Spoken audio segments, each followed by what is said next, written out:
All right, welcome back, y'all. I'm John, and today we're going to answer the question, do you want to be rich or do you want to be wealthy? It's an important distinction and a really interesting thought experiment for us because there's a difference. Our society struggles to get us to keep up with the Joneses, right?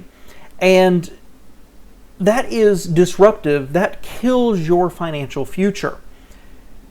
These definitions are mine, but I'm going to give you a quick example of rich and wealthy, and this will start to explain what I'm talking about here.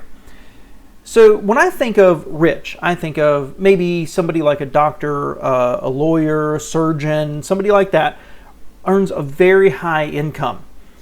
And they've got that fabulous house in the perfect neighborhood, the spouse, the husband or wife who's beautiful or handsome, a wardrobe budget that's probably exceeds what many people earn in a month.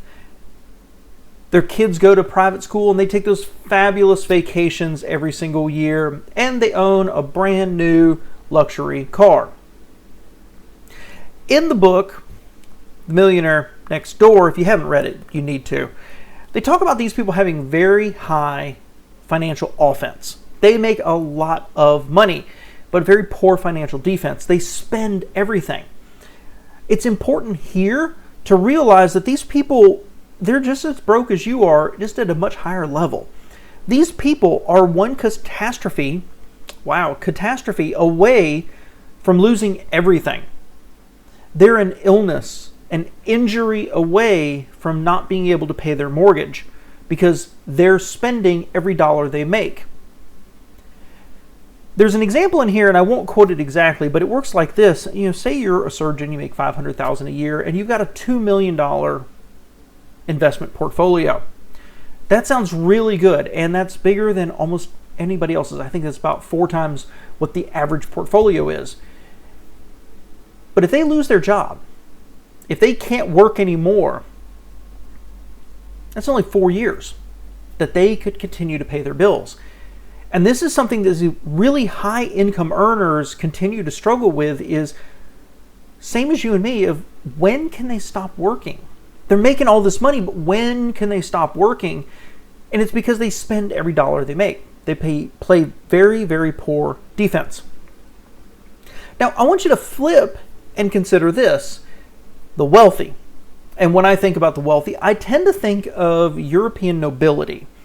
Now, I'm a history buff, so this concept of nobility has changed over hundreds of years, but still, there's land, there's a house, there's other things like cars that are transferred at death, and you are the caretaker of it.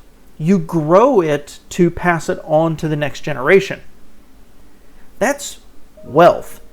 And it's how you think about those things you have to buy that really makes the difference. Consider you make $100,000, $150,000 a year, and you want to buy that $50,000, $60,000, $70,000 luxury car. That's a very high percentage of your bring home pay. So you're still like everybody else, whether it's a waitress, a waiter, or surgeon. You're trading moments of your life for an income. Now, whether that's $15 an hour or whether that's $250 an hour, doesn't matter. You still have to put the hours in to make that income. So every time you buy something, you're trading literally hours for stuff. You make that $150,000 a year, you buy that $70,000 luxury car. Hey, it feels good for a while, but you've got to continue to work to pay for it. The wealthy have a slightly different view. Now, they can have very nice houses, land, businesses, amazing cars, amazing vacations, but they look at it from the perspective of a percentage of their net worth, not their earned income and whether they can handle the debt, right? So if I have $50 million, a $50,000 car is minuscule, and I don't have to actually work for it. That's wealth, guys. This is not intended to be too obscure for you. Certainly if you're at or below the average income here in America, this can still apply to you. I want to give you a good example real quick, and it's very, very personal. My car is about 6 years old. I currently have a payment on it, about $200 a month, and I'm going to pay it off pretty quickly. As a matter of fact, I'm very close. I bought it used, and it is comfortable. It's reliable. There's absolutely nothing wrong with it other than it's a generation or two behind. It doesn't have the latest infotainment. Now, there's a new vehicle coming out that I'm really excited about. It's coming out here in a couple of months, actually. And I've been doing the math, right? So it's going to be worth about this much or if I trade my car in, I'll probably pay about $200, $250, maybe $300 a month for it. It's only an extra $50 a month, let's say. But it's not. It's an extra $250.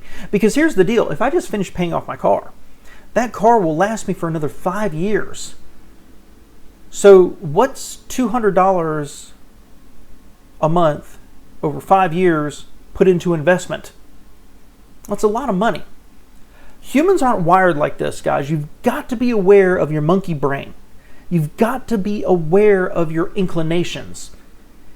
And our inclination is what's right in front of us and what makes us feel better right now. I want this car. I want it desperately. I'll be honest with you. But I know in my heart, if I just finish paying off this car and keep it for another couple years, I could squirrel some money away, maybe buy this other one for almost all cash, and now I don't have that debt hanging over me. Am I going to do it? I don't know. I really want this, and it really fits in it fits into my lifestyle. I think it really benefits us. I've got a lot of excuses on why it would work for us. I don't know exactly. But it's how you have to think about every single thing. I have thankfully been through I've got a promotion so I can afford a slightly better car. I've been through all that before, and I've kind of gotten burned out on it. I've realized it's far more important for me to build my wealth, build my long-term wealth, and have a legacy to pass on to people. And so I look at things a little bit differently. If my income was to collapse and I had to buy a new car, I have absolutely no problem driving a Toyota Corolla, because my self-worth does not come from those outside objects and how people perceive me. My self-worth comes from what I do, my family, and what I'm building for the future. That's thinking about wealth, not thinking about looking rich and keeping up with the Joneses.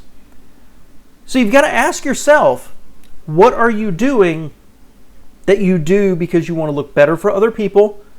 You want to keep up with the Joneses. You want to feel like you've accomplished something in our society, versus whether you're really building a legacy for the future. Let me know your thoughts below, guys.